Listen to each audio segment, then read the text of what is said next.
Welcome to the first video in this brand new series in which I'm going to record and share my golf lessons with you in their entirety. I have over the years dabbled in YouTube videos to try and improve my golf swing. I've also gone down the route of online coaching, but for me, nothing quite compares with getting an in-person lesson with a PGA professional. Therefore, I have enlisted the help of local PGA Professional Eric Walker, whose details can be found in the description below, to hopefully help improve my golf swing.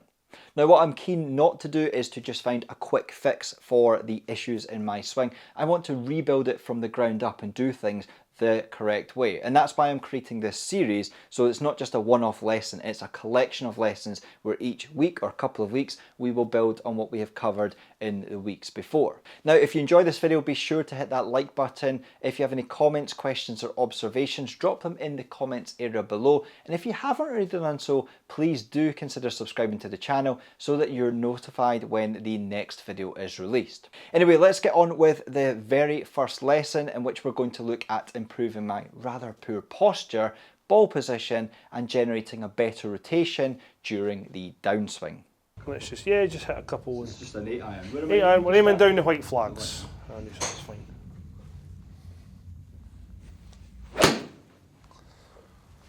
And how's it been feeling, the golf game, recently? To be honest, I've not really played a great deal. I've not played over the winter at all, apart from going out to the par 3 course and hitting a couple of balls. Okay. I just started probably a couple of weeks ago going to the range. Mm-hmm.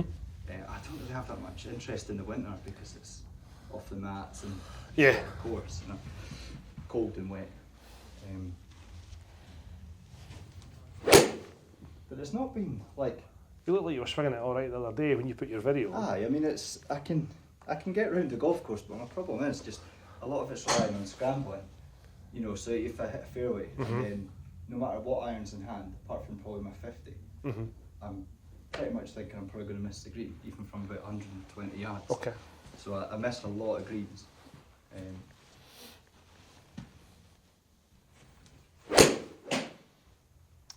Interestingly, I was listening to a podcast of some other pros the other day. I'm just watching what you're doing here.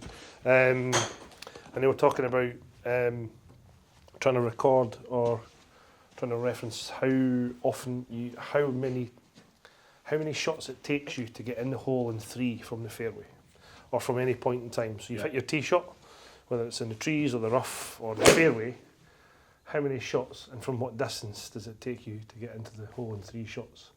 So to kind of elaborate on that a little bit, if we take a 15 index handicapper, their distance to get it in the shot on average is 41 yards.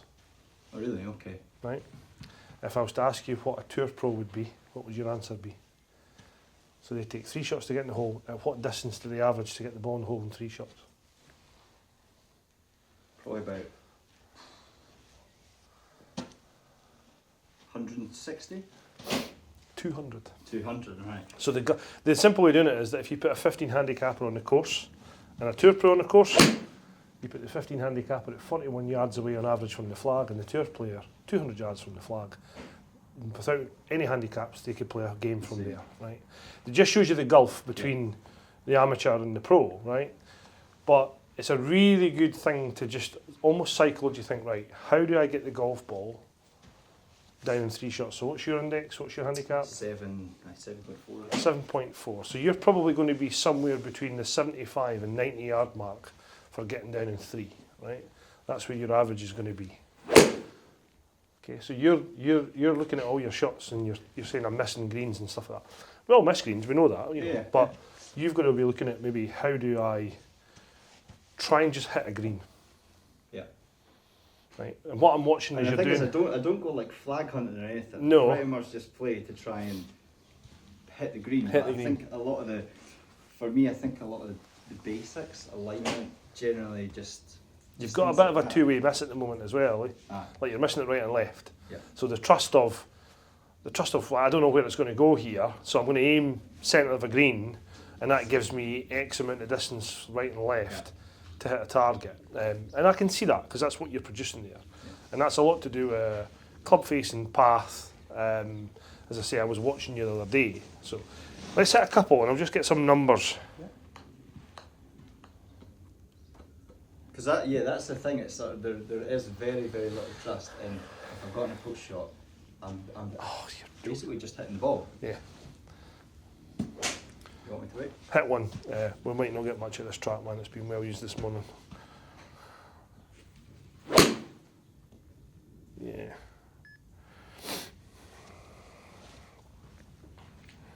Okay. So I'm just going to do a bit of filming of what you do as well.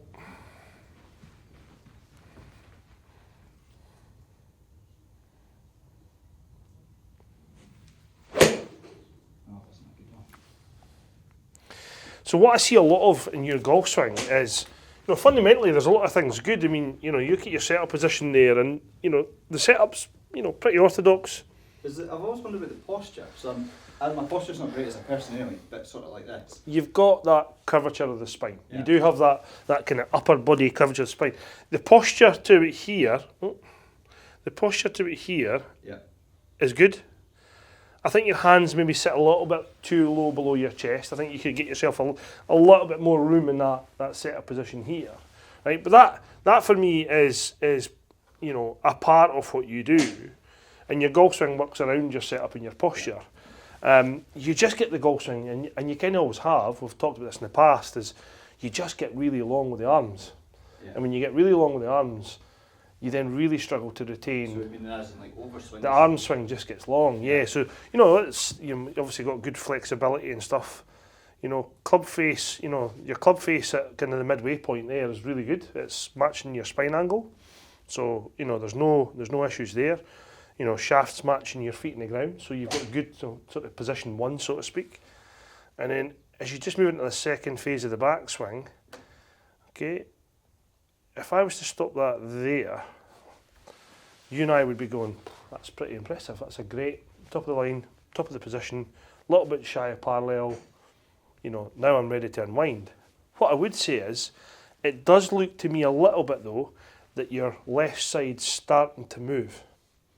Right. So as you're reaching the top, your left side's just starting to move and get a little bit open. Okay, but it keeps going, and it keeps going. So the hands just get really high, and then from there you're going to get really steep, and that's where you struggle, I think, with your ball striking. So when you strike it well, you strike it really well, but when you strike it bad, you strike it really bad. What I notice is, to be honest, I know when I've hit a good one because it happens so rarely. So you get that feeling off the club face where you're like, that's actually a decent shot, but it happens so rarely, I never really feel it when I do. I'm like, okay, that was a good one. So I would like to have the backswing feeling like it works a little bit more, that left arm works a little bit more across your chest on your backswing, especially the second phase part. Your arms are completely disconnected from your chest now. So what you probably feel, and you can tell me if I'm wrong with this, is that you probably feel at times that your swing feels fast. Aye. It feels like it's fast. I always felt, Yeah, and that's just because your arms and body are not moving together. And what I'd want you to feel is, and this is not going to be the case, factually not the case, but if we can get that arm swing to feel a bit shorter, or be shorter, it'll connect with your chest more, and then everything will feel more connected, which essentially will feel slower. It's not. It's a feel, it's not the reality of it. And then when it's connected, you can then create more power. Because now you can see, it's really quite steep on the ball. And you're back into that little hunched posture again. Nice. It's not disastrous, to be honest. It's actually not that bad. It's just a little bit hunched because you've got quite steep on it. I mean, that was negative 5.2, which is not that bad with that club, to be honest, in the sense of attack angle. But there's not much room at the ball. You got that little Scottish Scheffler drag with the right foot, and then you finish there. So a lot of the trouble, and it's, again, I use the word trouble, it's not trouble, but a lot of it's coming from, here's good, but then you go up and long. And then the rest of the golf swing's fixing that. Nice, fixing. Right, so we're going to try a couple of wee things just to try and retain that. Where is my cane? Right, so if you set yourself up to the golf ball for me, right? Okay, now what I'm going to ask you to do is just push your chest out against just push your chest towards the ball here. There you are, right? So now you're feeling like you're almost kind of like Right, okay, I'm quite This is where I am. quite a dynamic, yeah, that's where you are. So now you're in a dynamic position. So I'm just going to take a picture of that so you can see it in a second. Okay, right. So take the club to halfway and then just stop, backswing. So here, right. So from here, I'd like you to feel that your left arm is going to stay a bit more connected to your chest. Right. So it's going to feel a little bit lower, a little bit shallower in the backswing. And if that stays a bit more connected to here, the ability to then keep the arm swing going becomes less. I can right? feel already. You know, there's a restriction here right away, right? So let's, for the sake of short term, right, just a couple of swings, I want you to feel that you're getting your good posture, and you're going to feel your left arm works a little bit more across your chest on the way back, and it's going to feel a bit short, okay? And just hit a couple from there. Just going up to there. Yeah, it's going to feel short and very connected. Okay. It's okay. We'll just try it 2 or 3 times. Now that was very good. I could actually feel. Right. Feel a bit of a difference in that. Let's have a look at that. Right. Just again, very quickly go into that. Right. So, look at that posture. Right. I can actually see the copy. But now you've got your lead arm working very much along your shoulder plane there now. Well done, one swing. Okay, Rome wasn't built in a day, but club face slightly closed to your lead arm, which is fine. You know, I'm not entirely sure what shot you want to produce. Yeah, well, everyone's going to say they want to be more consistent. I don't really have a preference because I don't want to be like, I just want to hit fades or just something that I know is reliable. For me, with what you do, I think you'd be way easier if we just opened you up a little bit. I personally think at times, looking at your videos that you've done on social media, I think you get yourself just too square on and or at times slightly closed, and your golf swing kind of resembles that of someone who's aiming a little bit right, almost trying to pull it on line. You maybe can't see it, but that's kind of what it looks like to me. I've seen it a lot in the past. I would probably get you feeling like you'll be open to target, but you'll be more parallel than you currently are, and that would allow you then from that closed club face to just exit a little bit left and hit that little pulley cut almost shape, which will be quite a strong flight, not a short shot anyway. But I mean, look at that position there. Okay, here, and there's that little move over the top, just a fraction, and then there's impact, and that was the centre of the strike as you can get, yeah. And it went nice and straight down the line. Okay, let's try and repeat it. So I suspect we're having you square on. That's the shot you're going to hit from what we're doing, right? That kind of pull draw. Yep. Okay, so what we're going to do now is, right, this is going to feel to you like you're aiming quite a long way left, okay? What I'm going to show you in a second is you're not, right? So if you set up now, and we're going to get you aiming over the first white flag with a club, okay? If you feel too far away from it, just, yeah, that's it, right, good. Okay, so let's get that good posture. It's going to feel short and flat. Okay, and hit one more for me.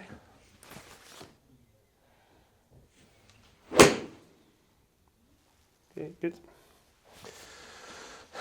One of the other kind of byproducts of long golf swings is pelvis has to wait. You've kind of got that a little bit. At times it changes, but you've got it a little bit where as you're getting yourself to the top of your backswing and then you get longer, your body's having to wait. It's having to wait on the arms finishing that golf swing, it's having to wait on the arms then restarting the downswing. So at impact, you can almost see it in that first video that we took there, at impact your pelvis is quite square on it. It's trying to open, but it's not opening enough. Right. You know, we look at all these elite guys, and you're obviously clearly flexible, Andy, but we look at these elite guys and you know, they're here, in some cases they're around in this position, you know, 45 to 60 to 90 degrees on in some cases. I'm not expecting you to do that, you know, it's not going to happen instantly, but and what we find is by me just telling you, crossing the fingers and you telling yourself to move your hips more, it doesn't change like that. Yeah. There's umpteen players tried it over the years because when you're practicing it with a golf ball, your focus is the golf ball. Okay, so there's stuff I can give you away from the course to do. Aye, that's kind of what I'm always interested in, stuff I can do in the garden that I'm not hitting balls. Like I don't have a net, but just dry drills in the garden. Yeah, there's stuff we can give you that'll help you move your lower half first. Simple things, even things like, you know, you'll see a lot of the elite guys now, they're using medicine balls and they're throwing weight about a room in a gym and stuff like that. And a lot of it is being able to have the ability to create explosive power, but connected explosive power. You know, you'll see. Is my downswing sequence correct? So something I've actually tried to find this out, and I've always wondered this. Like, it sounds silly, but what is the actual correct sequence to start the down? Like, what is the downswing sequence? So it's difficult to say correct because we know there's more than one way to skin a cat, so to speak. But if we look at the kind of the generalisation of the elite players, you know, men and women, most of them, and I would say 99% of them, when they get the club to the top of their backswing, as they're finishing the backswing, the left hip has already started to turn away from the ball, right? So that disconnection feeling of, you know, I've done a drill in the past and I've said, and I do this with my kids, and I've said, right, if you put a club across your chest, try and rotate your pelvis without moving your chest, right? So separate your upper body and lower body. Okay, so try and rotate your pelvis without moving your chest, right? Right. So can you do it, right? And if you can't do it, it just shows you that you how like connected you are, upper body, lower body. So there's no thought of separation there. But if you were to pick up a ball and throw it, I can guarantee you'll move your lower half before you move your upper body, because it's a different thought process. So most people can separate it, but they have to almost think about it first, and then vice versa, moving upper body and lower body. But yeah, the key to any good sort of downswing is, for most people, when they reach the top of their backswing, like your weight would be roughly inside your right heel, kind of there'd be a bit of pressure on that right heel. There should also be a little bit of a softness to that right knee. This is another thing you can see that the right leg gets a bit straight. You know, I used a phrase the other week when I said to my client, "Can you feel your feet?" And she said, "What do you mean?" I said, "Can you feel your feet in the ground? Because if you can't feel your feet in the ground, how can you possibly move and push off them?" And if that right leg is straight, then effectively you don't have pressure working down. And we know, as all these elite players are talking about now, and I think Xander Schauffele had worked on it really hard post-season 23 to 24, was that using the ground effect, the ground force, is nothing new. We've been doing it for dozens of years, but being able to use the ground properly is a huge asset to you. So you can see that you've got little factors like top of the backswing positions, a little bit long and loose, footwork's, I said you've got a bit of a Scheffler move to, you know. It's difficult to say the correct way. There is correct movements that you can have. And from your perspective, if you felt shorter, my goal would be is we get that backswing force feeling short, and then I get you driving your pelvis first. I want you to get that feeling again that the arm swing is going to feel short. We get ourselves into this really good posture. Okay, arm swing is going to feel really short. And your goal here is to pull that your left pocket away from the ball as early as you can on the downswing. Okay, save with the hands, it's okay, that's what good players do. Don't worry about it, that's probably went a long way. Okay, so top of the backswing, pelvis first. Okay, well done, good strike. Okay, so I'm fully expecting this ball to go left this now. Okay, the other factor that's making it go left that most people don't realise is that your ball position with your right iron, for me, is quite a long way back. Right, for what I'm looking at visually, you tend to find that faders of the golf ball have the ball forward, drawers of the golf ball have it back. Right, okay. Everything about your golf swing tends to be a bit of fader's golf swing, but you tend to have a drawer's ball position, right? Again, no criticism of that. I think in the current conditions we've been playing golf in recently, the tendency in this country is the ball positions to all to go back because you need to gain strike. And that's kind of... I think a natural probably, maybe naturally moved it back over the years because I hit quite a lot of them fat, which is probably a byproduct of coming down steep. But it almost feels like if I don't have a bit further back, I can't actually hit the ball. I quite like the ball position where it is, right? And I'm not standing here saying for a second that you're going to be a fader and a drawer, right? So we'll work on the pretense that your ball position's fine.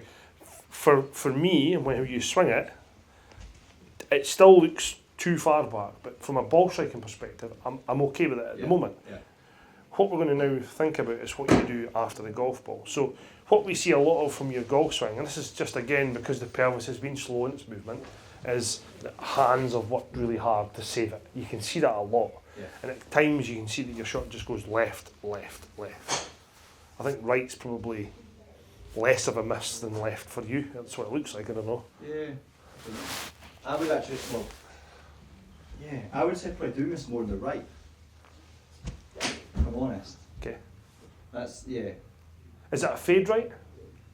Aye, it is. Is that a bigger fade right? Yeah, we're not getting into slice territory. No. It's yeah. I mean, I could look at my data and see how many greens I missed to the right and fairways. Is it more of a block fade? Is it start at target and finish right at target, or does it start left at target and finish right at target? It's usually maybe more on target and going right as Right, opposed okay. to like way left. So that then comes back to ball position, and then swing path. So your club face goes up, closed at the top, slightly closed, Yeah. and as you work down, you're opening that up. But as you get to the golf ball slightly earlier, because of where ball position is, you just hit it earlier in the sequence. So the ball has to start right of your intended line.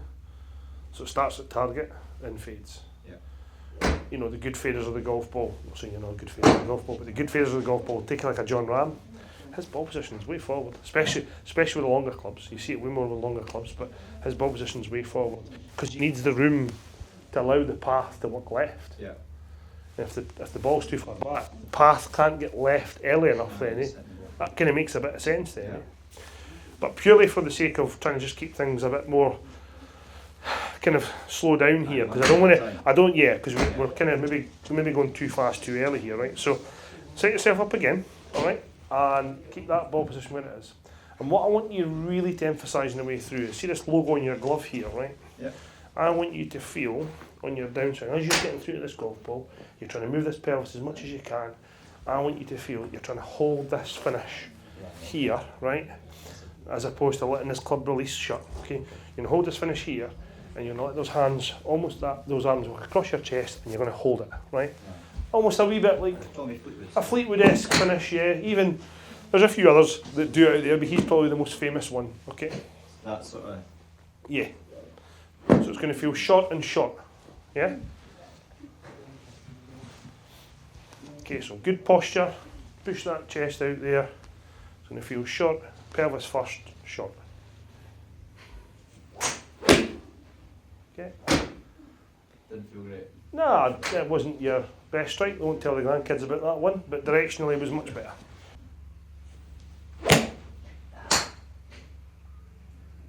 Okay. Was that toey?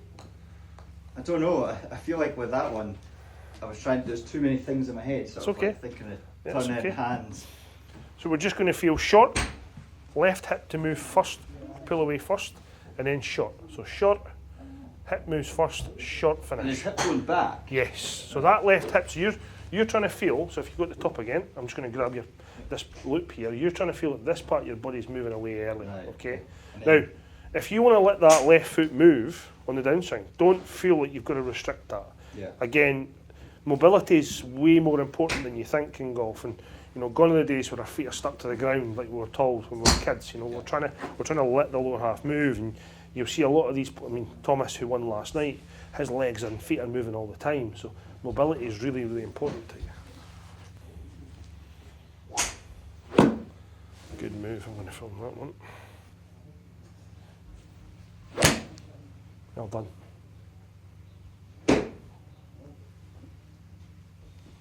Well done. So it feels, that one totally felt like the face was wide open, you know, to me. Yeah. So the club face is kind of almost had to be wide open because of where you've been in the past. That's why you've struggled with hitting a fade with any distance. So I find most people struggle to change path more than face. That was, you know, low ball speed one there, but I suspect again that you're not swinging anywhere near your normal speed at the moment because you're very thoughtful in what you're doing, right? But because your club got long and your hands had to work, the face was probably really open as you hit it. You were closed up here, but you got it back open really early. So you've kind of always tended to have a weak face, which makes sense because you've always hit it quite high. So weak face tends to be higher launch angles. Yeah? Yeah. So we need to get the face stronger, even stronger, to lower that flight down and hold it off. And we'll get there with that. But again, I'm not going to fill you full of too much information now, and because I want you still to be able to go and play golf and enjoy it. So again, grip setup's good. I like that. I like the new posture. Don't let the ball creep back too far. There we are. Left hip, hold off. So left hip in, really emphasising that hold off feeling through the golf ball. There we are.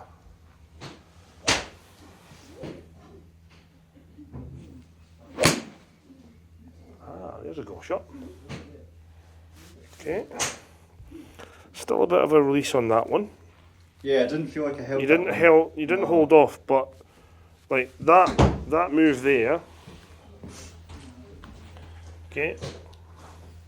So we're not getting past parallel anymore. Yeah. Okay. And that hip's trying to move.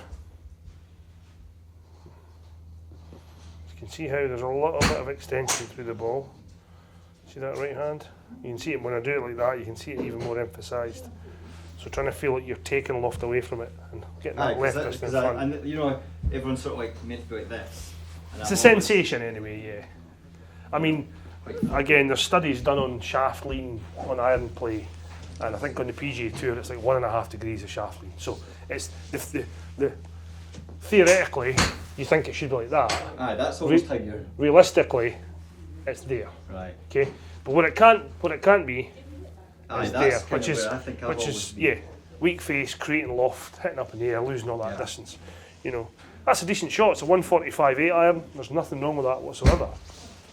So our goal for I like the yardage stuff, but I look a lot more at ball speed and apex and launch angle. That launch angle is a little bit high for the club you're hitting. Not mega. Yeah. A little bit high.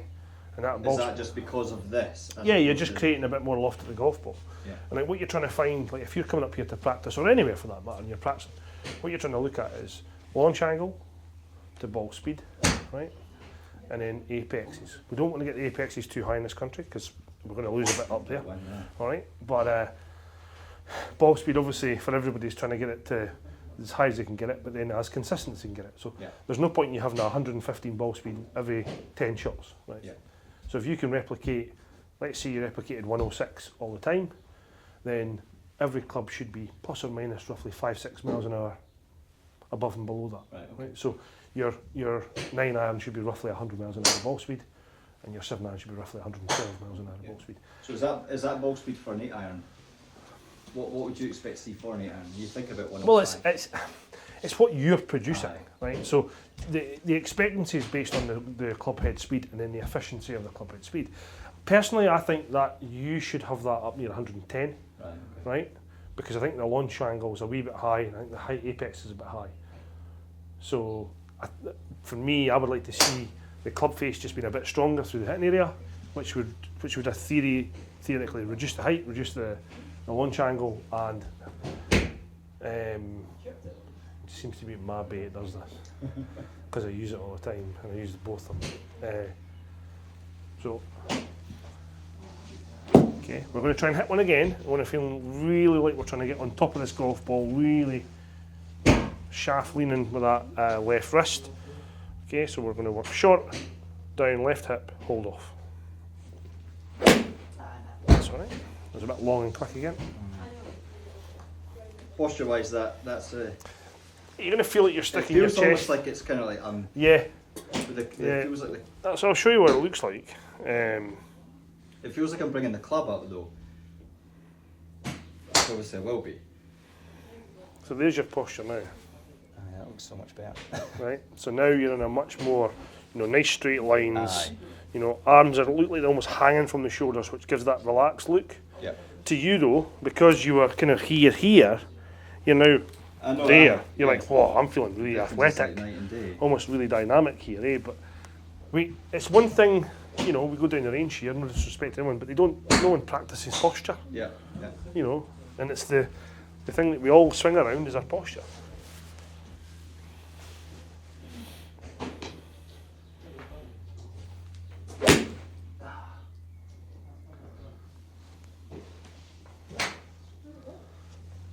There you are. Launch angle is way better there. So the interesting part there is you've reduced the launch angle, which has reduced the apex, and the ball's actually went further. Oh, yes, right? With a slightly less ball speed. So you think about how you water the garden and you turn the pressure of the hose up full, and you're trying to water the garden, you can't get the water to go any further. How would you make it go further? You would increase the height and it would reach an optimum where it would go on far enough. So that's the same with golf clubs. If you've reached the maximum speed, then there's a launch angle differential. So if you're launching it too high, you're losing speed. If you're launching it too low, you're losing speed. So you've got to find somewhere in between. So this is again where practicing techniques one thing, but actually practicing with a little bit of data does help you.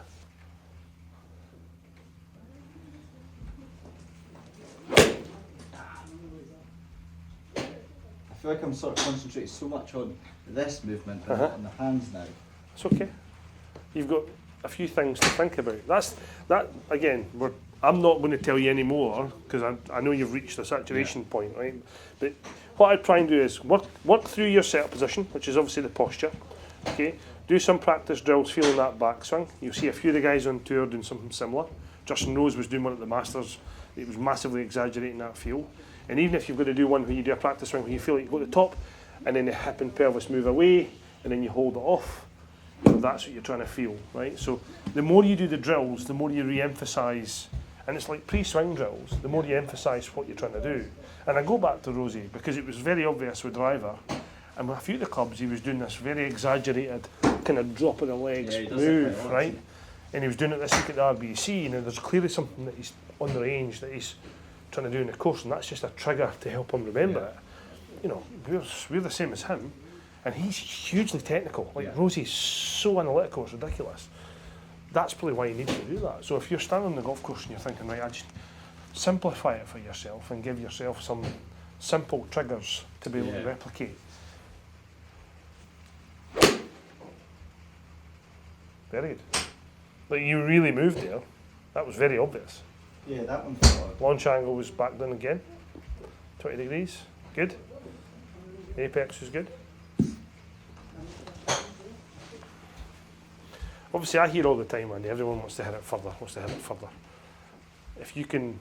I've got no desire for the distance, because off the tee, like I generally hit the ball, I would say, a pretty good distance. Yeah, I'm happy with that. I would agree, But it's just the... I don't know, I think I'd favour... I've always said I'd happily trade 20 yards off the tee for a bit more consistency with the approach play.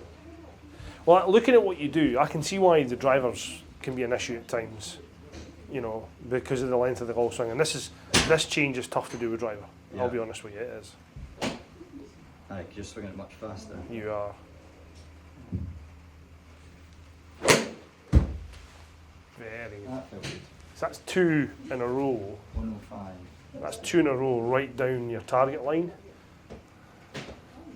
And like, we can be super pernickety, right? We can be super pernickety ourselves at times. Don't be, right? You know, your launch angle's like a couple of degrees away from the previous one. You know, if you're getting yourself within a couple of degrees all the time, you're doing a good job, right? Like I said to you, you just don't want to see it apexing too high. And I can give you a chart to work from, you know, a kind of ceiling and floor of where you want to be with your irons based on your club head speed and stuff. I mean, it's all relative, so like, you know, that's going to change depending on the weather, depending on where you're playing and stuff. If you generated more speed, apexes are going to go up. Like Rory's 8 iron, obviously we know, is like, you know, 140 feet apexes, but you take them to a Port Rush, and the summer it'll drop below 80 feet. So it depends on the conditions and stuff. But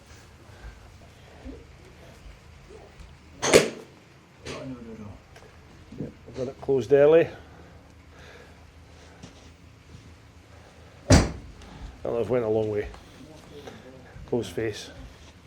There you are, 153.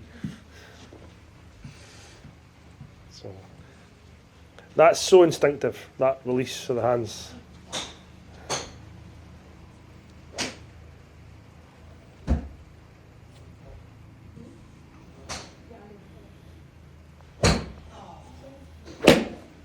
So let me just step in a second.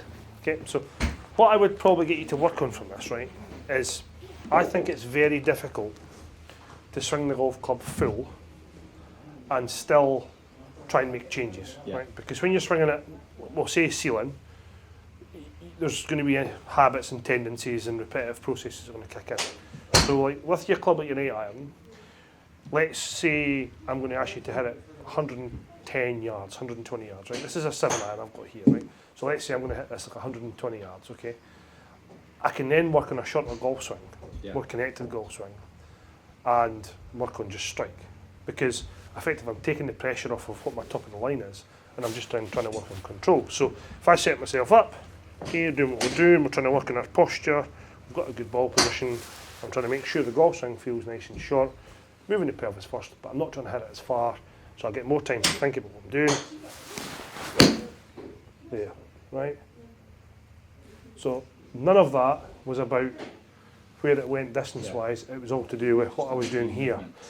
Then you take a lot of the pressure off of that and going, how far did it go? That's probably a better way for you to work on this. I think, you're right, because if you get your up here and too long, it's kind of just... You can see like none of that there was anything, it was just about controlling my movement. Because that's just effectively teaching you how to dance again. So let's do one, feeling like it's that controlled movement. So you just you know, it's just, well, all I want you to do is feel like you're trying to hit it shorter, maybe 75%. Right, so how much easier was that? Right, and how much better was the shot? Right? So this is about you changing your technique. It's not really about how far it's going.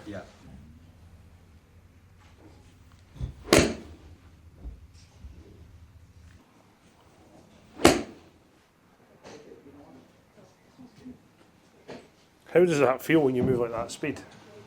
Much easier to achieve. Like that one there, I could notice like what it felt like I'd got open here.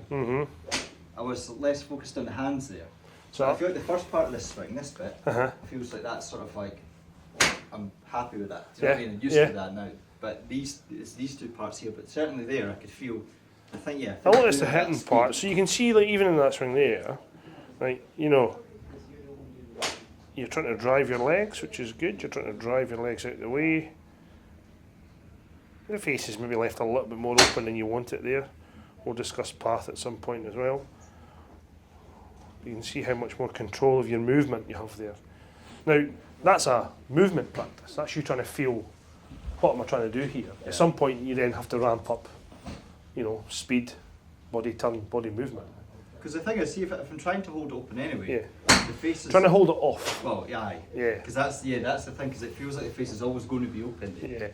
I would get the sensation that you're trying to hold off. We will, in our next session, we'll do a close to open face drill. So which sort of more, I think what I'm trying to do is this. I'm trying to think. I feel like I don't have much control of it. At the moment you don't, right? I wouldn't have, actually that's wrong. I wouldn't say you don't. I would say you may not have the control that you want to have. And I think because we're focused on, you know, rotating the pelvis, shortening the backswing, shortening the follow through, you kind of not really thinking about the club face because your brain's full of enough I guess things. what I'm thinking is if I was to, let's say I was going to go and play, well, I'm playing golf a couple of times next week. Right. So if I'm out on the course and I've got I don't want to go back to doing what I was doing before, which is actually what normally happens. You just revert back. So at this moment in time, let's say I was going out, would it be better to focus on the initial bit here, that's right, and this movement, and just aim a bit further? Don't say right. Oh, this is the thing, because then if the miss is going to go left, I'm trying to work out what would be the logical thing to do or to focus on. So to try are the next 2 games of golf life or death? No. You want to play good golf, right? I get that, right? You get that, I understand that, right? Of course you do. If you This is going to sound really stupid. To get to that point, you're probably going to have to hit a few balls before then, obviously. I think I'm not worried that you'll not get it. I think if you hit enough golf balls between now and when you play, and it doesn't have to be loads, it's like whatever that loads is for someone, 100, 200, whatever. I think you'll get the feeling. For me, it's about ball striking. Yeah. If I can allow you to strike it, you just suddenly go, all right, I can think about when I'm aiming now. Right now, where you're kind of hitting it is not really important because it's about, again, the change of the movement. That's why I'm trying to get you to slow it down, to gain a bit of trust in what you're feeling.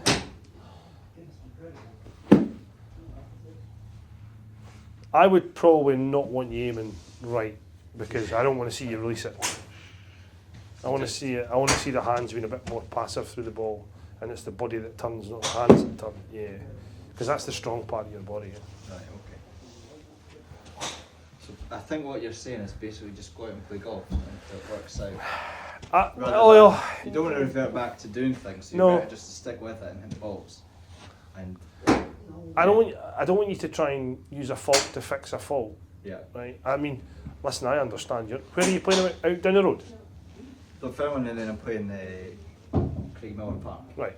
So like Dunfermline, you can get it round there. Right. You've played the golf. You're a member there. You know what you're doing. You can get the golf ball around there. You know where to aim to get it. Yeah. You know the misses. At Craig Millen Park, you might have to then just work on right. It's going left today, or it's going right today. I'll just deal with it as I go along.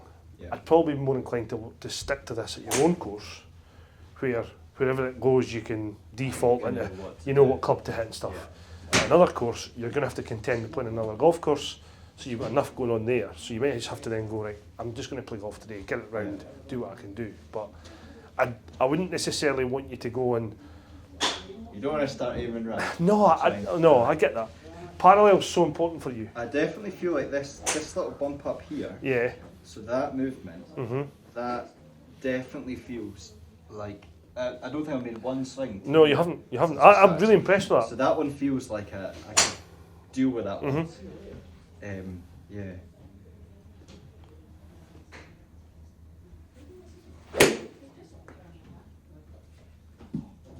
That felt alright. Yeah, it looked good as well. It looked really, really composed as a golf swing as well. That was a full swing instead of the little half swings, which I should have been doing. It's okay.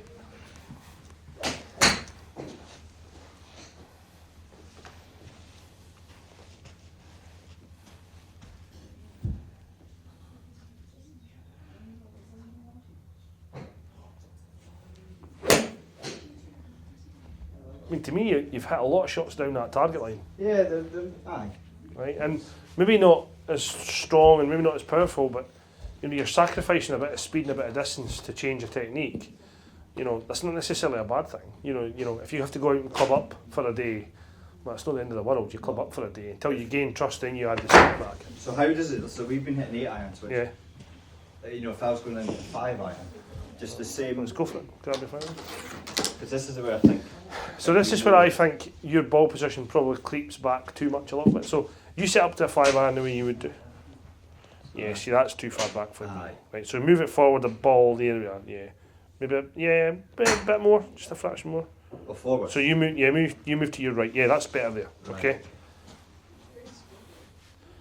Okay. Again, posture's really important here. Okay. Same feelings. Just do a little easy one. Yeah. Okay. Again, it's difficult to do the slow, chippy swing with a 5 iron because you need certain amounts of speed and whatever have you in there to flight it. But let's maybe ramp it up a bit. Aye, so The low speed stuff's a bit more lofty. And we're still aiming left. Yeah. You're not aiming left. You're just aiming parallel.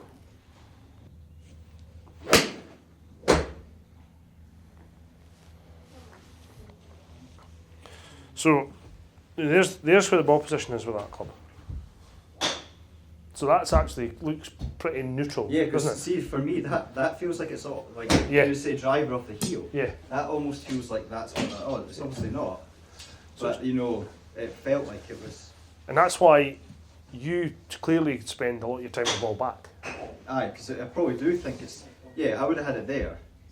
whereas you've really had it here. You had a video on one of your socials, I'm not going to say recently, I can't remember when it was, and I watched it. And as soon as I watched it, it was down the line, but I could see the ball position was quite far back. Now, it was definitely the last couple of months. Obviously, it's been winter conditions still, relatively speaking. And you got to it a little bit early, and it came out a little bit squirrely. As I say, I can't remember what hole it was on.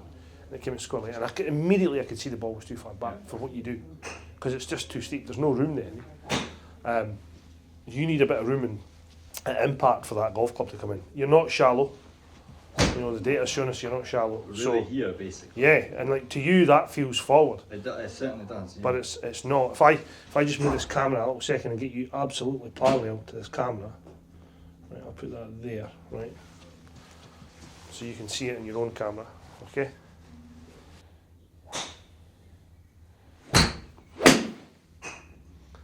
That was just a bit armsy and a bit long and a bit fast.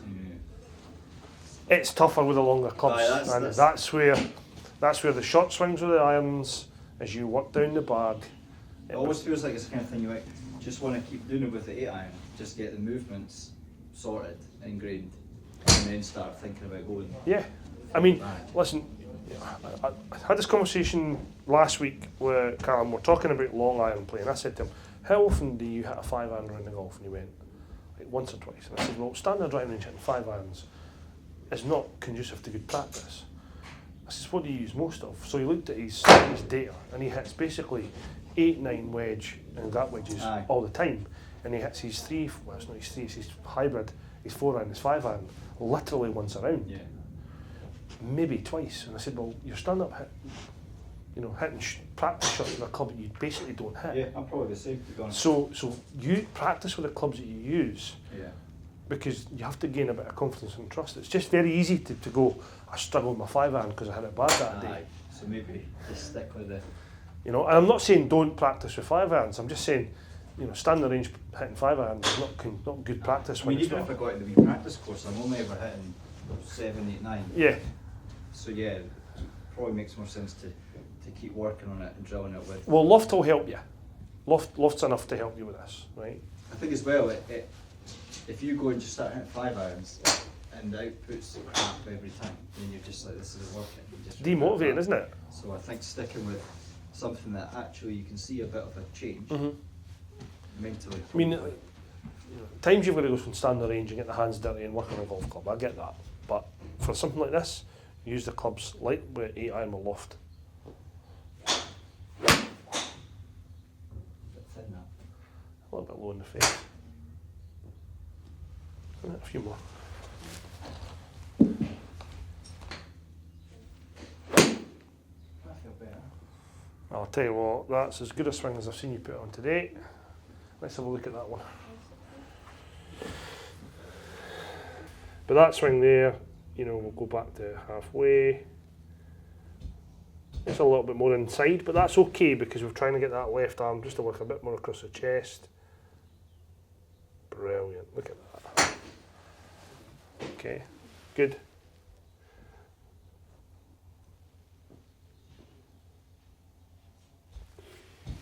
Much better position at impact. You've still got a bit of curvature there, but if I show you some of the world's elite, they're the same. You're not going to have a straight spine at impact, you're going to have a little bit of give there. There's actually a little bit more push off your right foot. Your right foot's a little bit more off the ground there, and I think that's maybe a direct result of trying to get that pelvis moving earlier. So, like, one of the things I've always felt is like the early extension sort of like this. Yes. So now, do you think that looks? Well, that pelvis to me, I can do a screenshot check and check it, but that pelvis to me does look like it's rotated. You know, it's not going to be miles more, but it's going to be more than it had earlier, because in your finish position, that club has travelled a lot more across your body. It's not travelled across your body, but the previous swing, and I'll show you that, was a bit more that way, whereas that finish is a bit more here. So it was always sort of up. Yeah.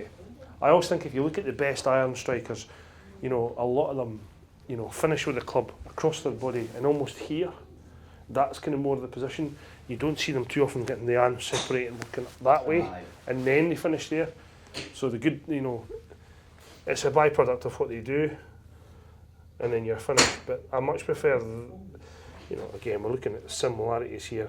You look at the angle of the club on the backswing here, again, and the angle of the club as it works through here, they're very similar.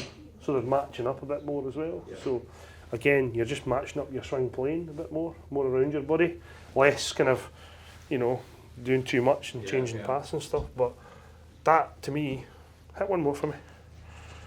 I'm not going to let you finish on a good one. I'm going to finish on another good one. So ball position. Yep. That's good. Let's control that speed and land length. Good strike again. And I think what's crucial about this for you, right? To be honest, they're all between the 150 and the flag. Yeah. Every single ball apart from one or two have gone. I think from the short-term perspective, right? I mean, there is a wind blowing across the range today, so you aren't really going. It's going to be tougher to fade shots today, right? But all I'm wanting to see from this is that your ball striking just becomes, I hate using this word consistent, but the same. Yeah. You're starting to feel the same feelings. You're starting to see it coming out the same window. So your launch angle becomes repetitive. So your hit becomes the same. So you're starting to, what that shows that you're starting to repeat that motion down the golf ball. Yeah. What I hate seeing it even in my own game is that when you start seeing an 8-iron going there, you know, you're starting to see all these different flights because that means that the same thing's not happening. It's not happening. Yeah. Of course, it's consistency. I just don't know. That was good. I think it's going to need a wee bit of probably more so mental work. I don't think it's a physical thing because you aren't actually making the change. I think it's more getting your head over what that feels like. I actually feel like I could go in the garden because a lot of people say about don't practice. You know, if you're not hitting a golf ball, your swing's completely different because you're not hitting it or something. Yeah. But I do feel like I could go in the garden and I could. Well, didn't do it there, but you know what I mean. I could do that movement. Like there's nothing stopping me just doing that. 100%. I would say that even if you've got like an airflow balls, or even you've seen these impact bags, you can make them up yourselves. You know, I made one out of an IKEA bag before. Oh yeah, you know, a cardboard box that you can put something in that you can just hit. Something that you can actually physically hit, moving a golf ball, means you're probably more committed to the movement. Yeah. It is a true fact that the practice swing tends to be very different to the normal swing. It tends to be much better. Yeah. But the more you can repeat that motion, I just think the more your ball striking will become consistent. You'll not be as steep on top of the golf ball as you were. Yeah. The ball position is something that we will have to chat about. The next session, we're going to chat about your club face. Right. Because I'm going to close your club face. And I'm going to get your ball flight way stronger than it is, and then we're going to weaken it off. That's going to be the next step. So, and the key is to gain strike, and then once we gain strike, then we'll look at direction. Yeah. But that was good. That sounds good. No, I think certainly shortening that backswing, because every single time I've ever spoken to anyone or had lessons in the past, every single person said about your backswing going too long. It's just your arm swing. It's just and it's like if you're hypermobile, especially upper body, and a lot of people are, then the arms just keep going until physically the arms can't go any further. I think does this also, because one of the things I've always noticed is I'm very much a bit like this. You get a little bit tilted into it. So I take it that movement there, because you know, obviously you're meant to sort of turn as opposed to. Yeah, I mean, the tilt's something I've not even addressed yet because I'm going to put the jigsaw of you together. Yeah. The tilt will have to change and get you a little bit more upright because you do lean into it. You do get yourself kind of there, which emphasises the straight right leg. Yeah. So we probably need to get you feeling a little bit more that you rotate onto the right leg and you use that to kind of support it a bit more. But right now, I'd say even by shortening, I'm probably not as inclined to go this. No, well you're not. You'll not get as on top of it as much as you were, which is probably one of the direct results of why the ball striking's better. But yeah, eventually we need to get you working here. It's just tough. So there you have it, that's my first golf lesson in a number of years ticked off. It was really useful for me to have the full hour there to work on things. In the past, I've only had maybe 30 or 45 minutes and it feels a little bit rushed, whereas today I had enough time to talk through things, to ask questions and actually hit quite a lot of balls, as you were able to see. Going forward, I need to get down to the range and work on some of the things that we covered today, but it's really refreshing to see how much my posture has improved in particular just from one simple trick or move and just one lesson. Now tune in for the next lesson, which will be dropping in just a few weeks, and depending on when you are watching this video, it might already be available using the link on screen just now.